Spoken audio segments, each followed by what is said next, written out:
Hi, Sandaya.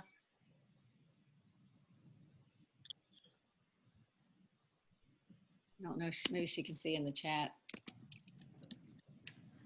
So we do have everybody's lines muted except for the 3 hosts. So unfortunately, we will keep those muted for the rest of the presentation. So if you have any questions or comments or would like to say hi to the panelists, please feel free to use our chat feature.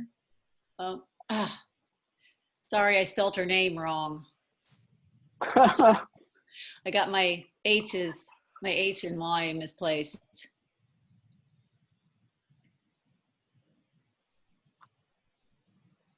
Kathleen Diamond, there you are. Yeah. Bill.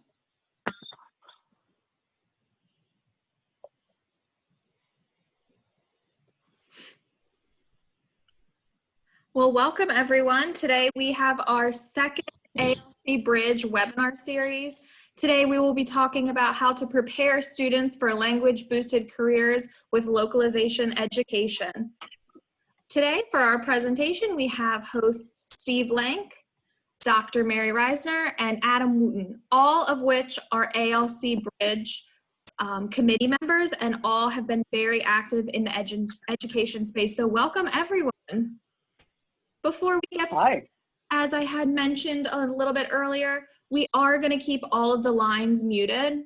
If you have any questions throughout the webinar, please feel free to just throw your question in the chat, and we're going to save the last 10 to 15 minutes for a Q&A session to talk about those questions that were discussed during this presentation.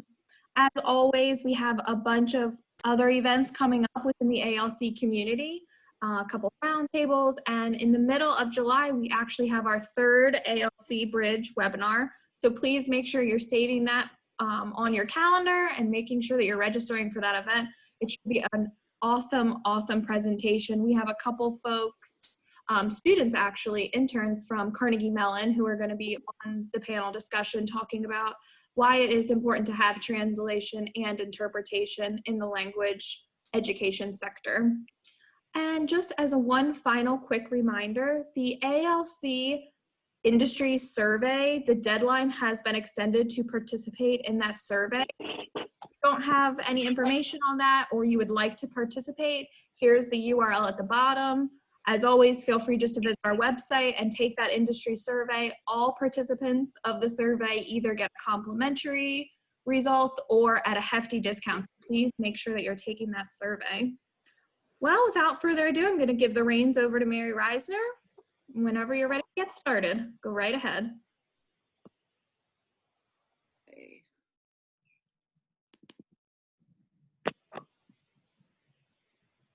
All right.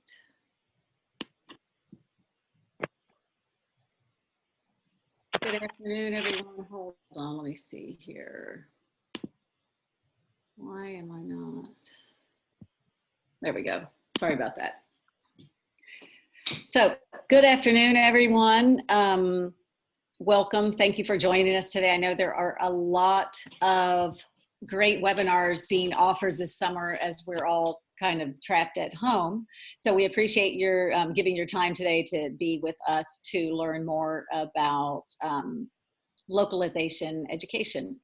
As Jessica kind of said briefly, our introductions, and I'm Associate Director at the Center for Latin American Studies at the University of Florida, where I've been involved with languages for specific purposes and promoting languages and cultures for careers for 25 years or so, and it's a topic I'm super passionate about, and I'm very happy to be on the ALC Bridge committee along with my colleagues that are here on the session today, Adam Wooten and Steve Lank. And so basically, I'm going to just do a really quick snapshot of what ALC Bridge is and encourage you all to access the website and explore. Steve will be talking about the increasing demand in the language services industry and helping people understand what that is. I think in my work with languages for specific purposes, we had never really looked kind of at how you define that language services industry. And then Adam is going to talk about what localization is and introduce some interesting programs in the curriculum he has designed and implemented in different institutions. And then we encourage you all to ask questions, have a good discussion at the end, and we can follow up on any questions you put in the chat box throughout. So, why is my, all right. So the ALC Bridge platform is all about connections. You can access it at alcbridge.org. This is an initiative and an effort to bring together and improve communication and collaboration between educators, employers, and career seekers to meet the demands in an ever-changing globalized workplace. So very simple mission: connect educators, employers, and students to prepare them for careers in the language services industry. So how is ALC Bridge unique? Through my work in academia with a lot of groups over the years, Centers for International Business Education and Research, ACTFL's Lead with Languages, another site, the Network of Business Language Educators, we've all been trying to make this connection between academia and industry with mixed results, because it is a complicated thing. But I think the strong point of ALC Bridge is it's actually an initiative from language service industry professionals reaching out to world language professionals to bridge this gap, connecting students to company jobs through a database that's being developed through people joining the site, and with a focus on strengthening curriculum to meet workplace needs and being sure the faculty through their programs are training people for the skills that are actually in demand in a quickly changing world. And Adam will address a lot of that with just the technology skills involved with the language and culture currently as well. I think another unique aspect is that the ALC Bridge is bringing in translation interpretation and featuring all the indirect and other careers that are tied to being just being an interpreter or not just, because that's major work. We know that's really taxing skill. But we tend to think, a translator, interpreter, and it doesn't go beyond that. But I think ALC Bridge will be sharing how many other career opportunities there are for our students out there to be preparing for. So what does ALC Bridge offer? Everything for the different stakeholders that we're reaching out to. For employers, there is a space for posting job and internship opportunities. For career seekers or job seekers, there are job and internship opportunities available. And I think this is a valuable section for educators as well, since they can see what are the kind of jobs that are out there for students to access and use that to enhance their curriculum and better inform their teaching and learning practices. There's a very extensive list of translation interpretation programs available on the site for students wishing to move forward in their studies of this area, and also for faculty to maybe look at model programs, and for industry to see where are their graduates coming from. Finally, on ALC Bridge, you can access the event page. There are webinars being offered, such as today's in-person conferences. Well, there have been a couple, and this is all getting, pending COVID moving past. And the final type of event that we're promoting are campus events and presence at career fairs and connecting with career resource centers to work more directly with them to bring in localization, globalization, and the need for language skills at career resource centers. And then with that, how can you engage with ALC Bridge? Again, go to alcbridge.org. look under Join Bridge tab, see which category you best fit in with, join into the site, access and explore. You can connect on social media, ALC Bridge, the Facebook page, and we invite feedback and any comments that you have at info@alcbridge.org once you come to the site. And we'd love to hear any suggestions and to have you help us build this valuable resource. And with that, I will stop sharing and we'll pass the mic over to Steve. All right, we'll see how smoothly I can make this transition. And Steve, I forgot to mention that we have our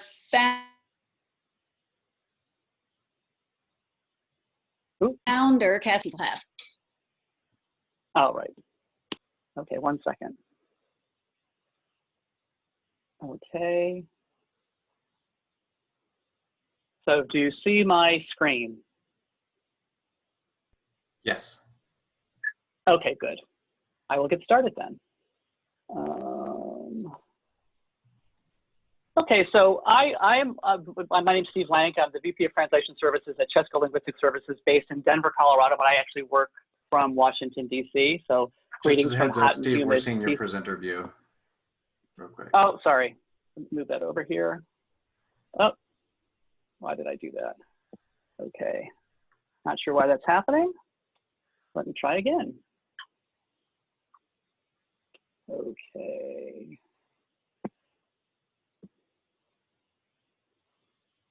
Okay, so let's try this again. I don't know why it's not working. So how about now? You still see the presenter view? Yes. Oh, okay, so I'm just gonna, I don't know, I'm not able to get this to work today. I'll just go through it this way. In any case, so I've been working in language services since 1987.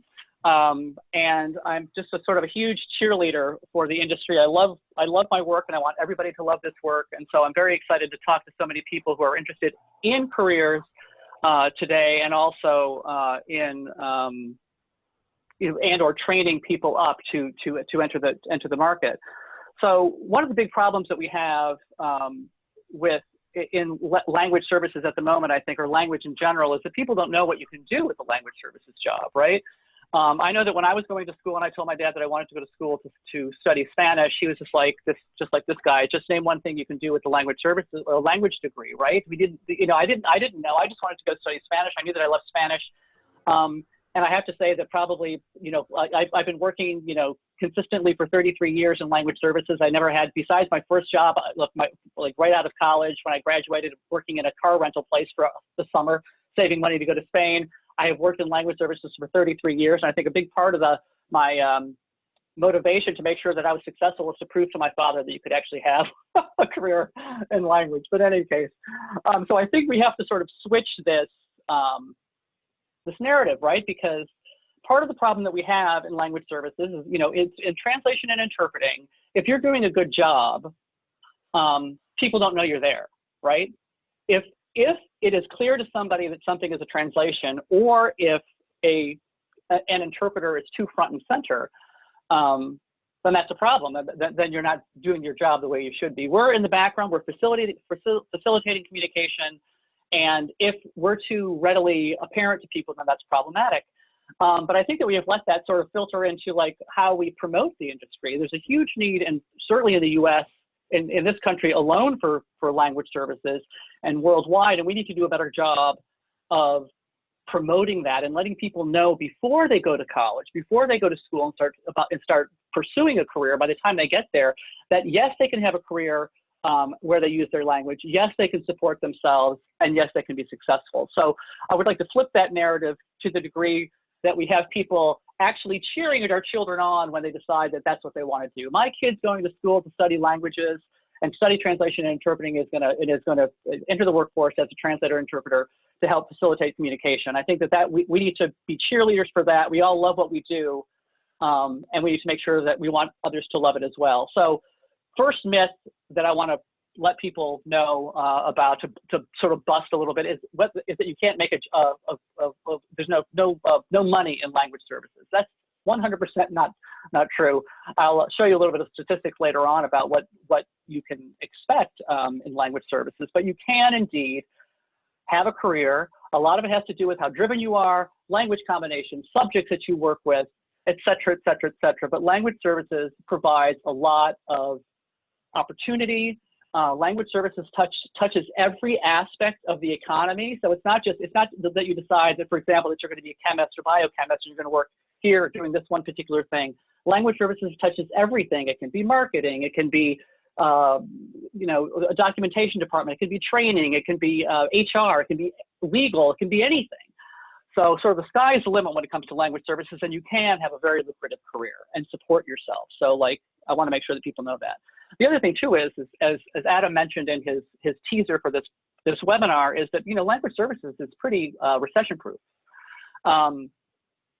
Whether the economy is up or down, one constant is that communication needs to happen. You might be communicating negative things, you might be communicating positive things, you might be selling to people, you might be, there's any number of things that you're going to be doing, but the need for communication doesn't stop just because the economy stumbles or suffers. So language services, certainly in my career of 33 years, there's been a lot of ups and downs. And this is not to say that it's 100% recession proof, but typically, if it's something that's going to hit us in language services, it sort of hits at the tail end, and we're usually, or have been, certainly in the 33 years that I've been working, able to recover. So I think that that's something to keep in mind too. If you're thinking about, longevity of your career and, the fact that the economy, the way the world is today, things are up and down, that's definitely something to think about. And then I would also say that over the last 4 months, I have learned personally, I won't say that the industry is pandemic proof, but it's certainly pandemic resistant. Depending on, translation, the translation side of the business anyway, right? Translation is sort of designed for social distancing, right? So, we all translators work remotely all the time. My company, I manage the translation side of my business, and all of us are remote. I'm here in Washington, D.C. My senior project manager is in Madrid. I have another project manager who's up in the mountains in Colorado. I have another one who's in Texas. We're all over the place. And so the industry kind of lends itself to that. So that gives you a lot of flexibility. And we didn't feel a blip at all in terms of our ability from, of transitioning. We didn't have to go through that transition period that so many people suffered through during this pandemic. Interpreting, on the other hand, we did suffer on that side. That's because most of the work that we've been doing is face-to-face. That's what people are used to. The technology has been around for a long time to do interpreting work remotely, but it's only been since the pandemic hit that people really started to take us up on that. And thankfully, the language services industry, we're also early adopters of technology, so we were ready. And I think that we did a tremendous job of flipping that switch on for people and getting those services up and running. So this industry offers a lot of flexibility and sort of security, I think, in terms of longevity that you can expect in your career, simply because of what we do and how we do it. Now, to talk a little bit about statistics, Adam mentioned some statistics in his teaser for this webinar. I've got some statistics up there right now that I'm gonna sort of go over with you. These statistics, somebody's always doing a new study. So by the time I just updated this morning, these numbers might actually have gone up in the time that it took me to start presenting the slide. So you might see some different numbers, but worldwide, language services is a $57 billion industry predicted for 2020. Now that number came out pre-pandemic. We'll see how that goes. But if my business is any indication, certain things went up and certain things went down. So I think that during this pandemic, so I think that 2020 figure is probably going to be pretty accurate. And then it's anticipated to be 70 billion by 2023. That's not a small industry. Average salary for full-time independent contractors per an ATA survey that was done in 2016 is $59,000 and change. That's not bad. And it really depends on where you are in the country and the world. here in the DC area, they published a survey or some data 4 or 5 years ago that I used in my class. 2014, I think it was published, that said that interpreting and translating was one of the biggest growth sectors in the DC economy, and their average salaries that they posted there were $75,000. So it really depends on where you are. But then you see this other statistic right below that that says, you know, the industry employs 200,000 Americans with an median average of $80,000. And you'll say, well, what's the difference between those numbers? A lot of that has to do with location. A lot of it also has to do with the fact that in companies, the translator-interpreter part isn't necessarily the highest part, the highest paid positions. There's a lot of positions that we're going to talk about very, very briefly.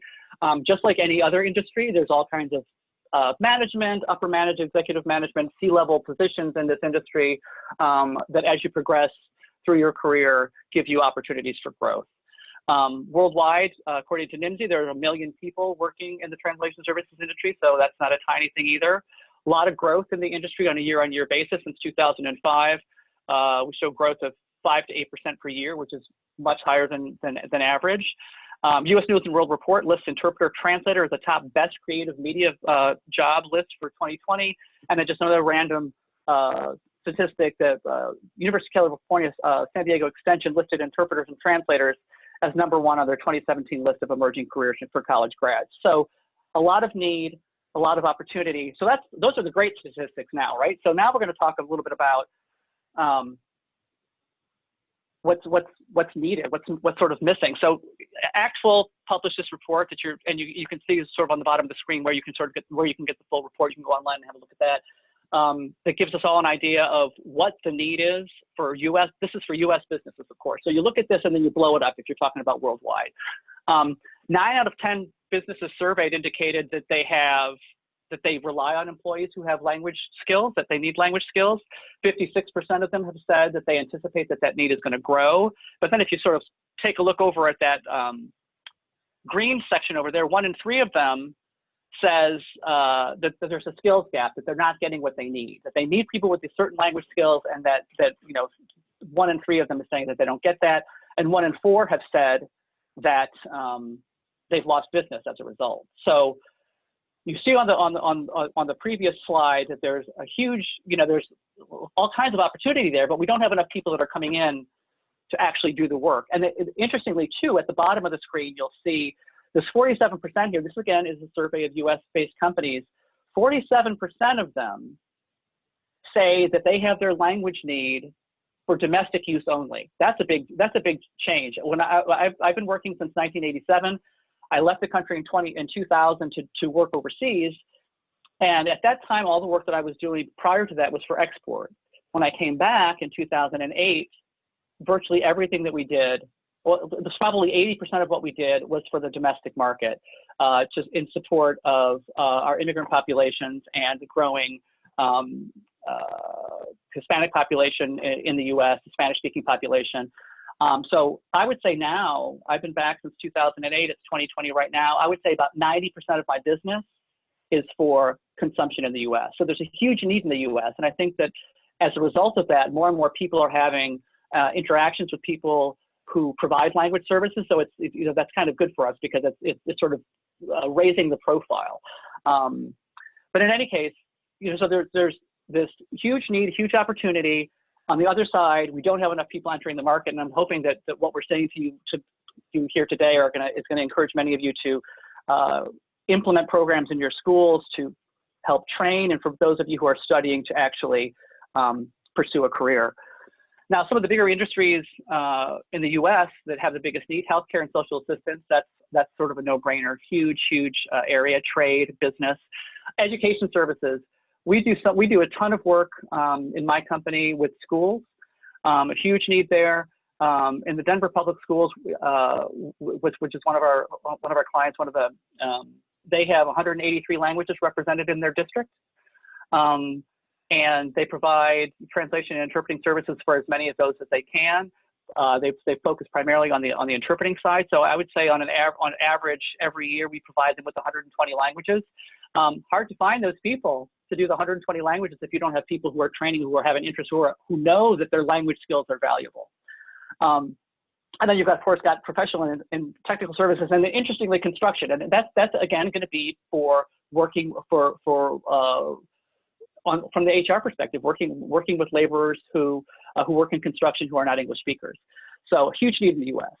So let's talk a little bit now about sort of the types of jobs, right? So the no-brainers are the very language-specific ones. When people think of language of translation and interpreting services, they think that all they can do, I say that between quotation marks, right? Because translation and interpreting is not just a thing. It's very important. It's hard work. But folks who might otherwise be interested in the industry think that going in, all they can do is be a translator or interpreter, and that's not the case. But it's obviously the first thing that comes to mind. So if you are passionate about language, if you are, love to write, if you're a communicator or you're a writer or you like to talk, all these things, you have a need in helping your community, a desire to sort of get out and help in the community, translator and interpreter are great options for you. They all require training. There's all kinds of different options, and you can train in a particular language. You can train in a particular subject field. There's all kinds of opportunities there. On the interpreting side, you've got conference interpreting. People are familiar with those are like sort of global meetings like UN style interpreting, legal work, community interpreting, which includes interpreting in the educational sector as well as medical interpreting, although some people might pull that one out. And then OPI is over the phone interpreting, video remote.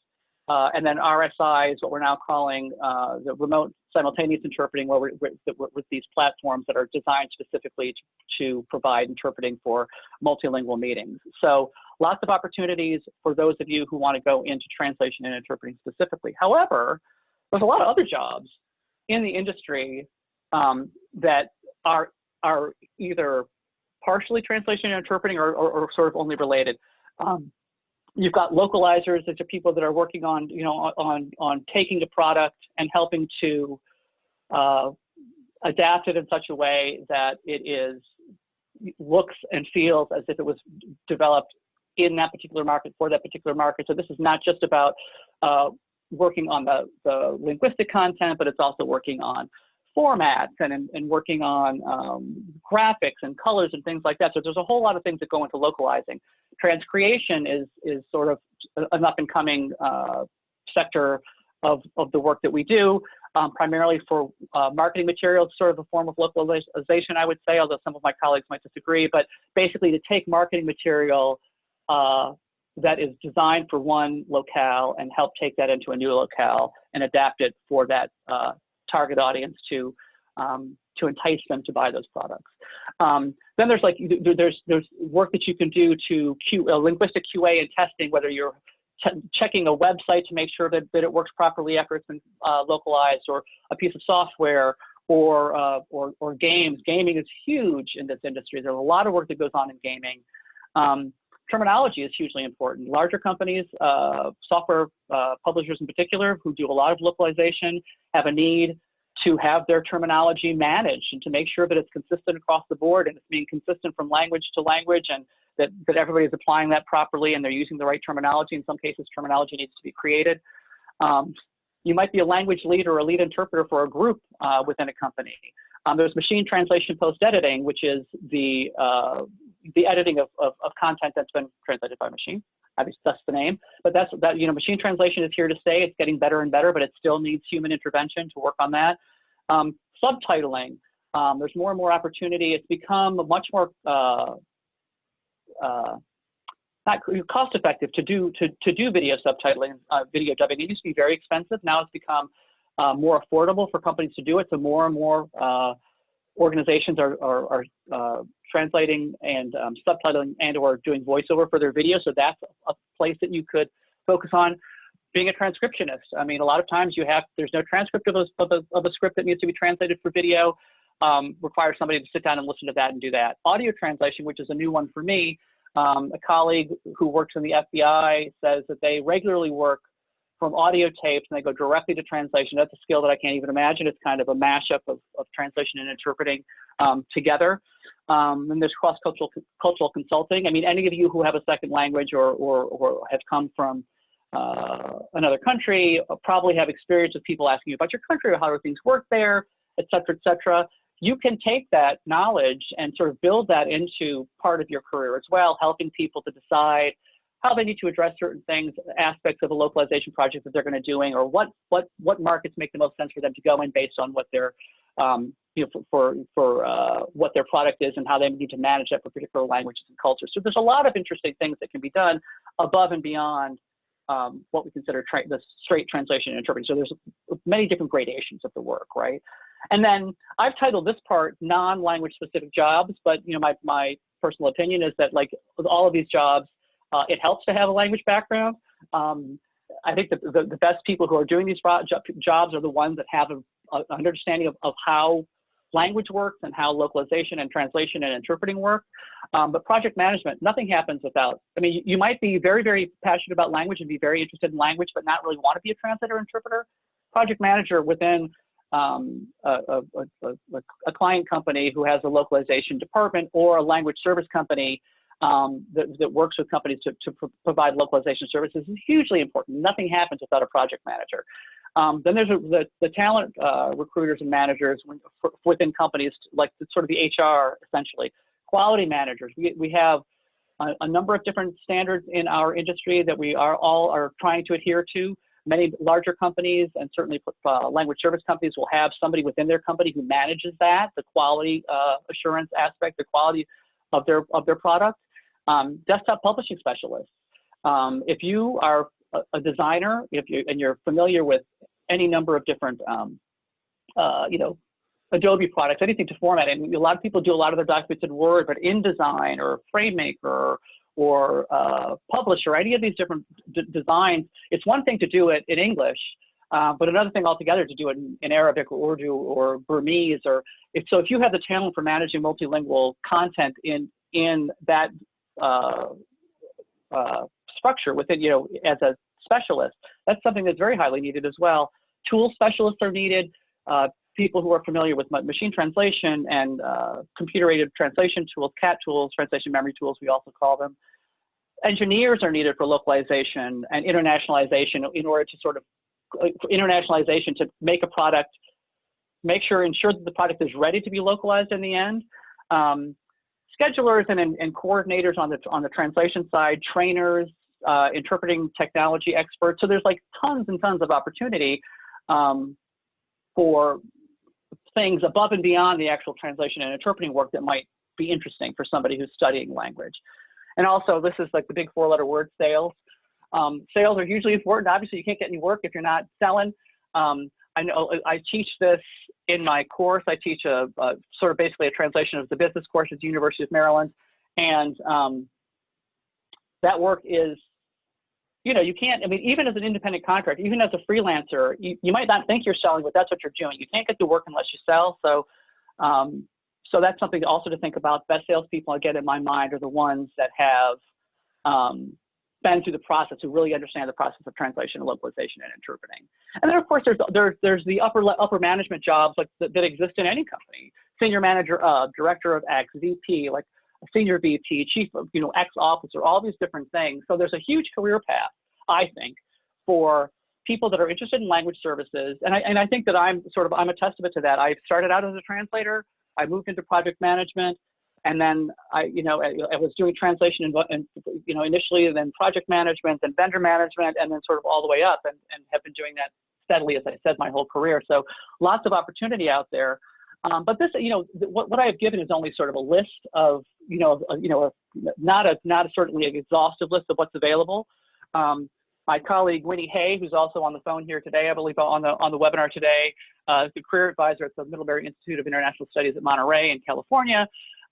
Put together this ecosystem of language professionals about all the different types of jobs that are available. And the interesting thing in our industry is that there's no standard name for all of these different things. So you sort of have to know where to look. And as I said, it's because it touches all these kind of different areas of a company, it can be hard to find and look around, which is what we're kind of trying to do with Bridge. We're trying to bring all that information together for make it easier for you to find. So Winnie's done a great job of putting this together, of the different job titles and descriptions that she has found during her long career in the industry, but also as a career advisor at the Middlebury Institute. And you can find more information on that at this website, winniehey.midcreate.net. I suggest you all take a look at that. And now just to quickly wrap up, I just want to say real quickly that, language services, like I said, we're always in the background, not particularly sexy all the time, but this is a great day for translation services or language services when this movie, I don't know who saw this movie, Parasite, Korean film, first time ever that a film in a language other than English won the Best Picture Oscar. No way that was possible without language services, right? That interpreter was by his side the whole time that he was on the circuit doing all of his interviews. He wouldn't have been able to communicate the message that he wanted to communicate without her. She did a fantastic job. But more importantly, almost, is the work of the translator and the who did the subtitles for the movies. Nobody would have, the English-speaking world would not have seen or known anything about this movie if not for the subtitles. So, language services touches all aspects of the work of our lives and the work that we do. It touches the lives of many, many, many people. And I encourage any and all of you who are interested in language to pursue that. Those of you who are providing career advice or providing training in your programs to incorporate the study of translation and interpreting services to bring more people into this, what I consider to be like the best industry that there is. And that's me. Sorry, I probably took more time than I needed to, but I get a little overly excited. So over to you, Adam. Thank you, Steve.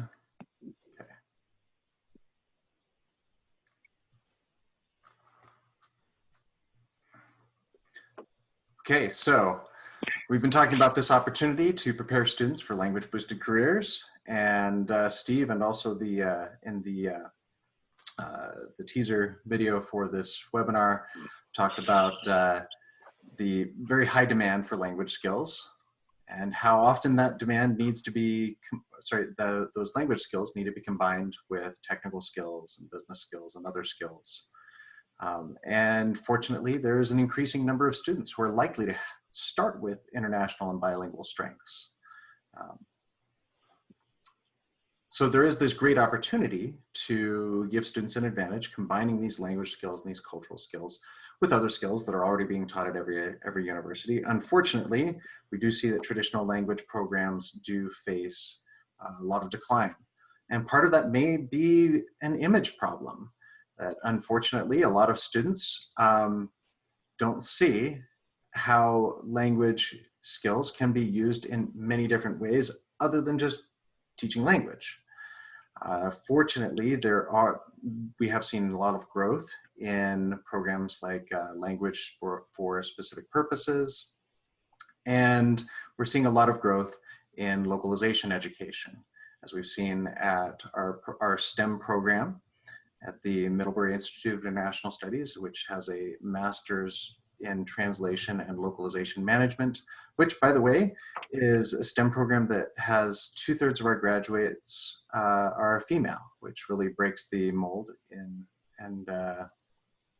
bucks the trend of mostly men earning STEM degrees. And we've seen that many undergraduate programs are also seeing a lot of success with their new minors, certificates, and now an associate's degree in localization, as mentioned in the video, at Brigham Young University, Weber State University, and the University of Texas at Arlington. It's been mentioned what is this localization, and if you want a little bit more thorough review of that, you can check the teaser video. But it is not only translation, but also adaptation. That adaptation can be cultural, technical, or regulatory, just as Pixar adapts not only the language, but also various cultural aspects of their movies. And as Steve has been saying, the industry has been growing even in times of difficulty. And in particular areas during crisis, it will grow faster than in other areas. But localization does combine these different skills, not only language skills, but also business and technology skills, opening the path for a lot of different possible careers, as Steve has mentioned.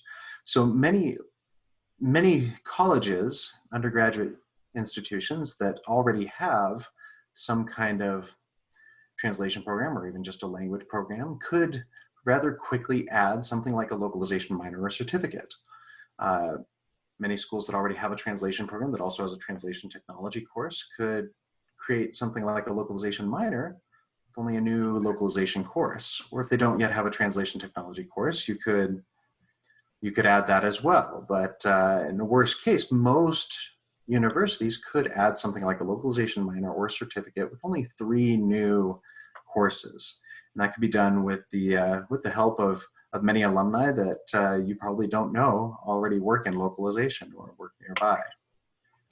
A practical translation course would teach not only translation theory, but also translation skills and techniques and knowledge of the industry.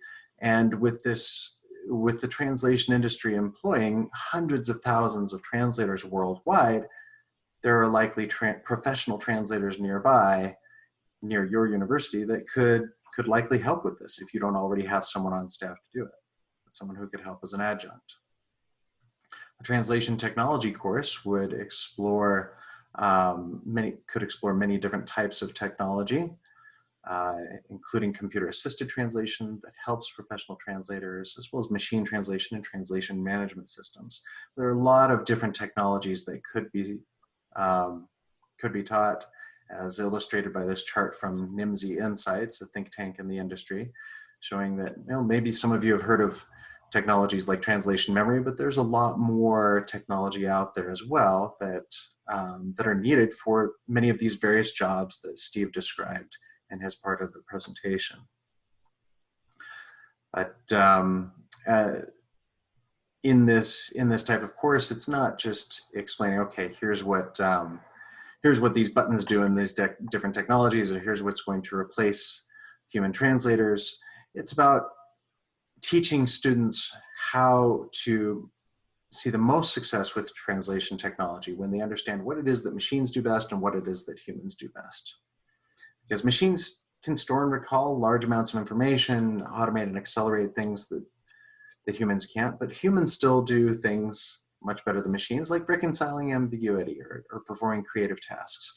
And understanding those types of things will help students to be prepared for many of the jobs of tomorrow that will require a combination of humans and technology.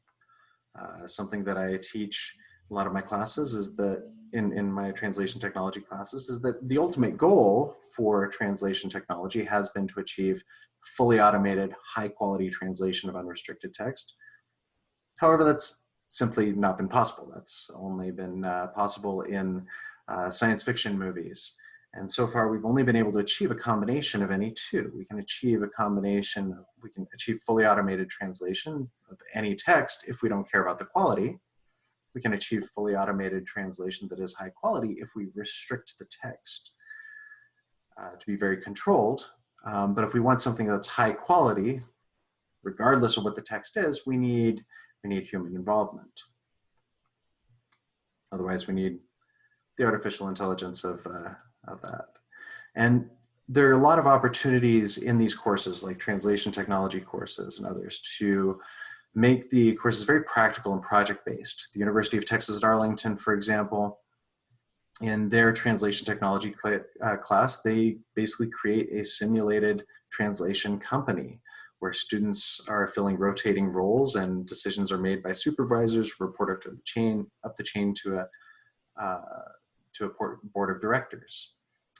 Brigham Young University has done similar things in their translation technology courses, but also in a separate on-campus translation internship course. And many of these approaches have led to a lot of off-campus internships as well. And then, of course, the course that needs to be in many more translation programs and language programs at various undergraduate universities is a localization course, a course that can teach you best practices and localization, practical skills in localizing websites and software, mobile apps, which can include instruction in not just the technical side, but also the cultural aspects of localization, whether that's culture-specific references, colors, design, symbols, images, and also even adaptation of text. An example that I give in some of my courses came from when I was actually a graduate student helping a Japanese company to to look at a plan to start marketing their product in the US. And their product, their voice over IP software product, had done very, very well in Japan. Unfortunately, when they brought it to the US, they didn't understand why their product, called the PP phone, got a lot of snickers and it didn't really fly very well when they announced that in the US. So there are, there's still definitely a linguistic component to this. There are, of course, good examples as well.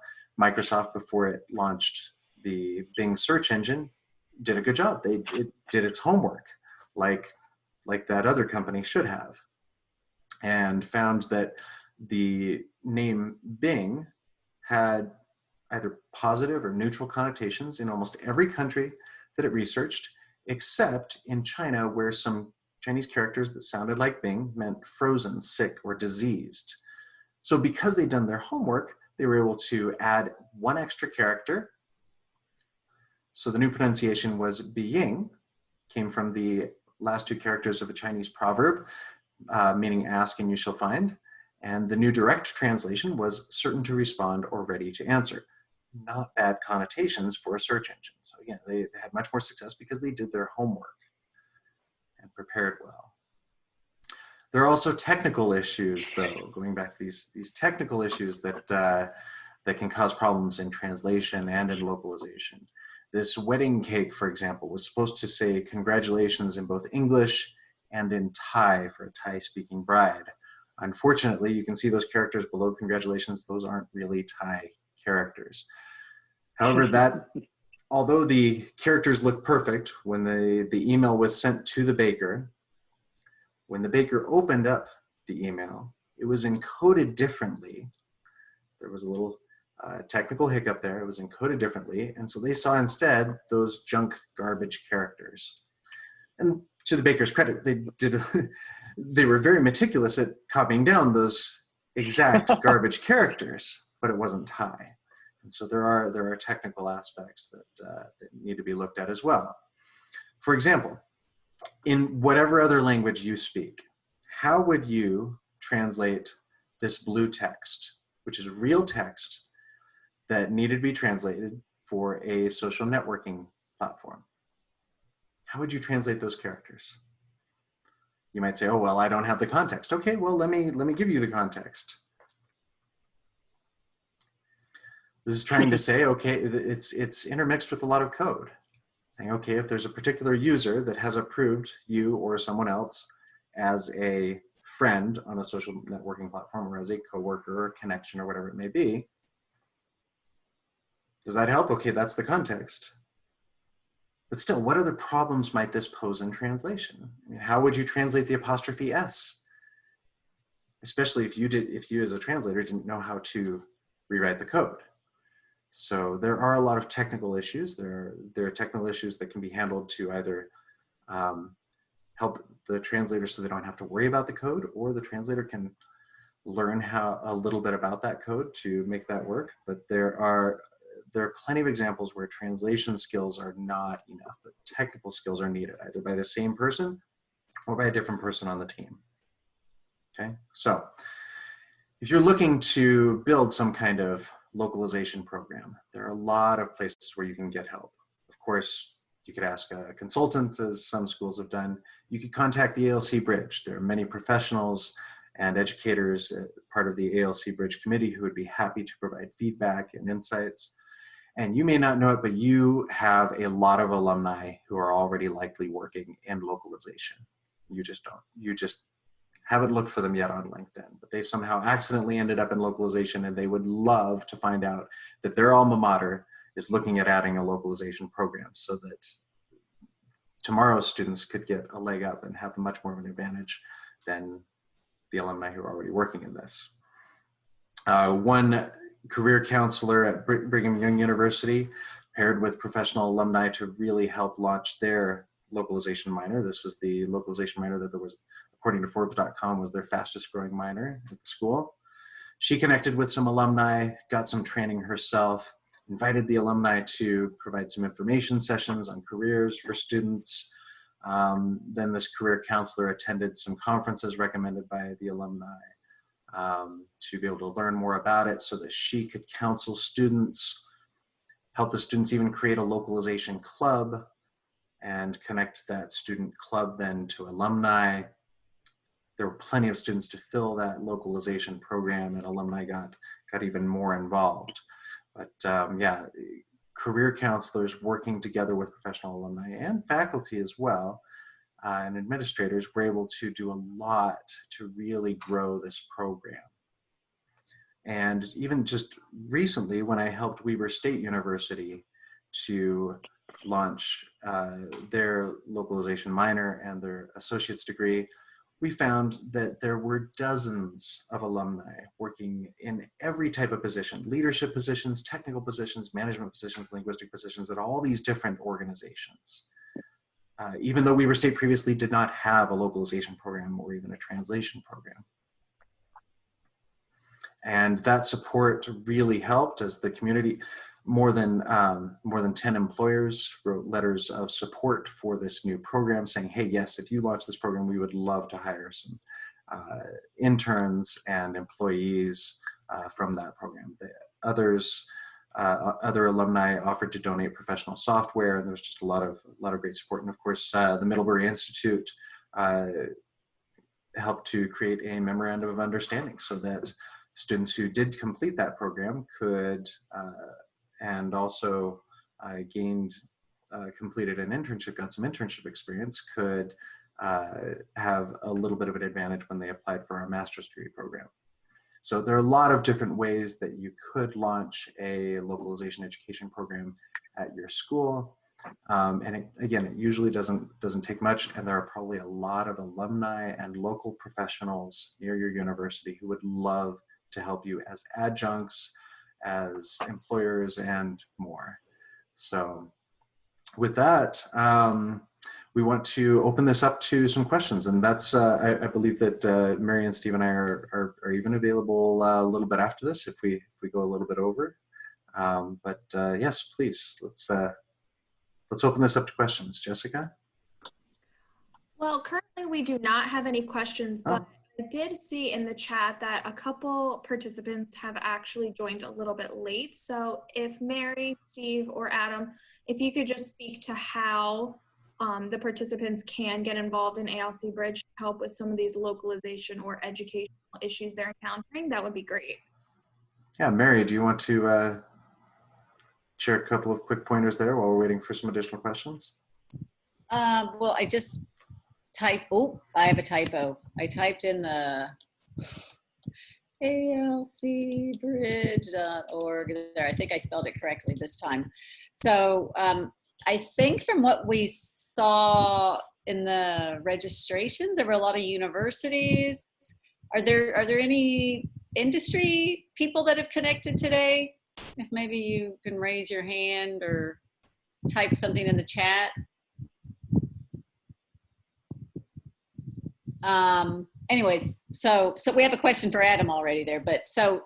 Yeah, so, and I would be happy to even provide more of a list. I'd be happy to even talk about a more specific list, and it's easy to go through examples. The question is, what are examples of business or other elective courses you would recommend for a certificate or a minor? So, again, this is let's see, let me bring up a quick little slide that kind of hints at some of these. And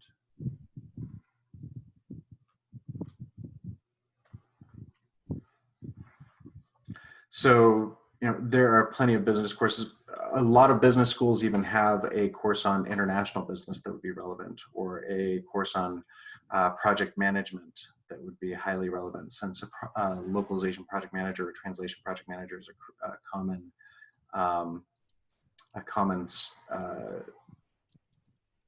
position that's open in the industry. So those are some examples of business courses that would often be very valuable electives. Plenty of technology courses, whether it's a course on the software development lifecycle, or a simple beginning course on programming or web development, would be very complementary. And then, of course, a localization course can help tie all of that together. But there are, yeah, there are many of courses, many of which would have titles with words similar to what you see on the screen right now.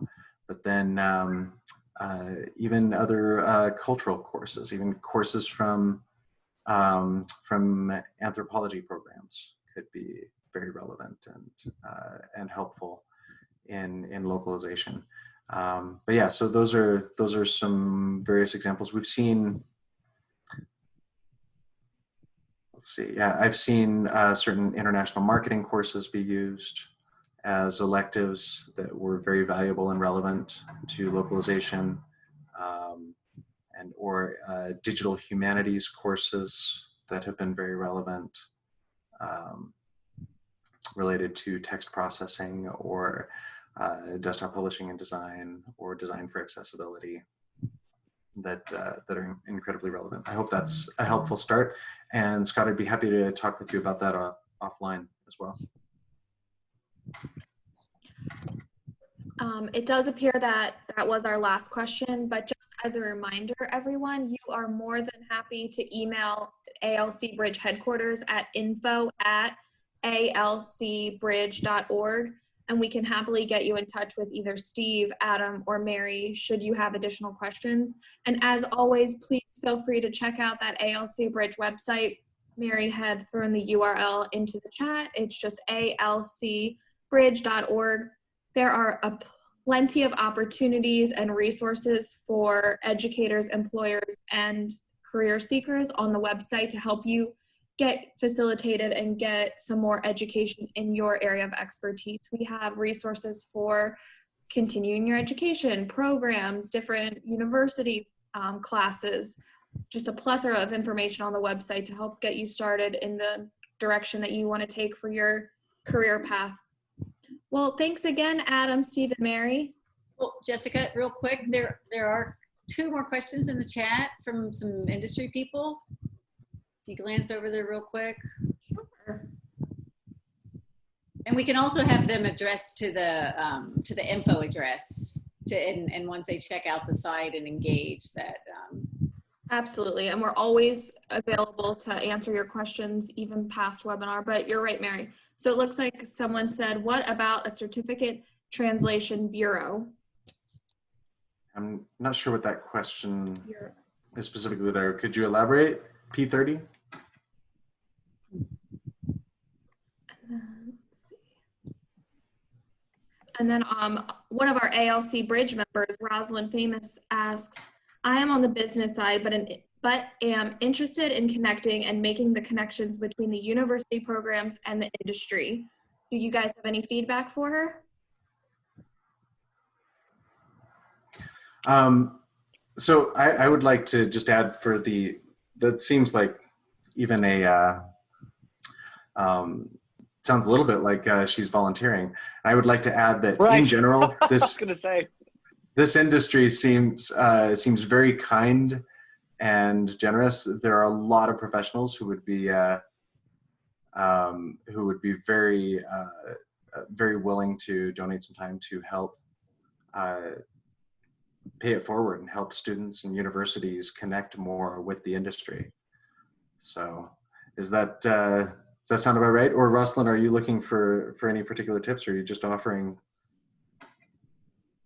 your services? Offering your services. Just Sounds backing like up my point that there are a lot of, she's offering. See, like I was saying in my presentation, there are likely a lot of alumni and others near your university who want to help, and others remotely who would love to help pay it forward. There are a lot of wonderful, generous people like Rosalind who really want to help a lot of language students and business and tech students to get into this industry. So. Perfect. Well, as Adam was saying, there are many resources on the ALC Bridge website that can help you get involved. Hosting webinars or offering training programs that you know in your local area to share with others. Just many different resources for you to get involved. So if you are interested, please feel free to reach out to any one of us, ALC Bridge, Adam, Steve, or Mary, and we'll happily get you pointed in the right direction. Okay, yeah, we have a French professor that commented on there as well. So yeah, please reach out and we can see how to get everyone connected.